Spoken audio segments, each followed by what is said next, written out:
Kiristaanoo Roonaaldoo'n ga'umsa olaanaan erga kubbaa waggoota dheeraaf taphataa ture bara dorgommii kana akka xumureen soorama akka bahu hime. Taphataan ganna 41 Roonaaldoon jaalallee isaa yeroo dheeraa kan turte Joorjiinaa torbaan darbe fuudhe. Fuuldura isaa maatii isaaf yeroo gahaa kennuuf akka karoorse eeruu kenne. Yeroo 5 badhaasa baalaandooraa kan mo'ate Roonaaldoon waancaa shaampiyoons liigii yeroo 5 mo'achuudhaanis taphataa ga'umsa isaa mirkaneessedha.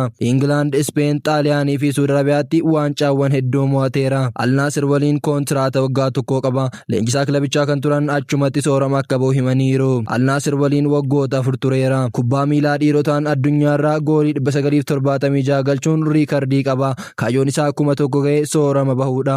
Akka durii isaa yoo bara dorgommii tokkotti goolii 20 fi isaa ol lakkoofsuu danda'e riikardicha fageessee kaa'uu danda'a. Kubbaa miilaa keessatti kunis xumuraa kooti.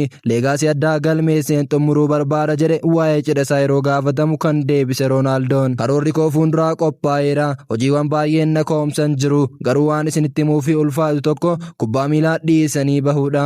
Qaawwa kana hojiiwwan adda addaan yoo guute malee yeroo kubbaa irratti dabarsitu bakka buusuun ulfaataadha. Hojii tokkoon qofa bakka buusuun hin danda'amu jedhe. Irra caalaa bashannanuu, imaluu, daawwachuu fi saayikilii oofuu fi waanan hangammaadhame argadheen gammadee jiraachuu barbaada jedhe. Sababni isaa waggoota 25 darban aarsaa guddaan kaffale jedhe.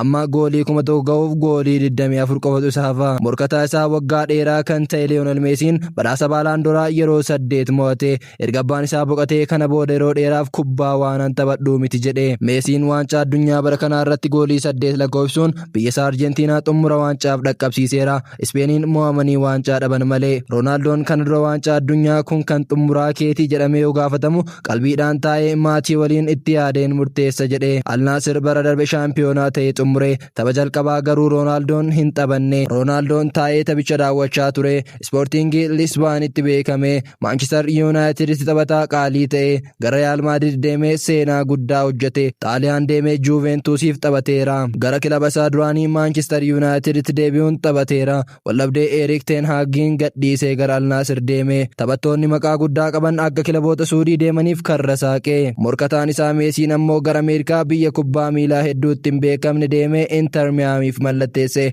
Lameenuu morkattoota kubbaa miilaa keessatti seenaa hojjetanidha. Oduun ispoortii keenya ammaaf qabnu kana fakkaata. Chaanal kanaan gammaatti sabskiraayib yoon goone sabskiraayib godha. Viidiyoo kanallee laayik sheer gochuu keessan hin dagatina. Hanga birootiin walitti deebinutti nagaan nuuf tura.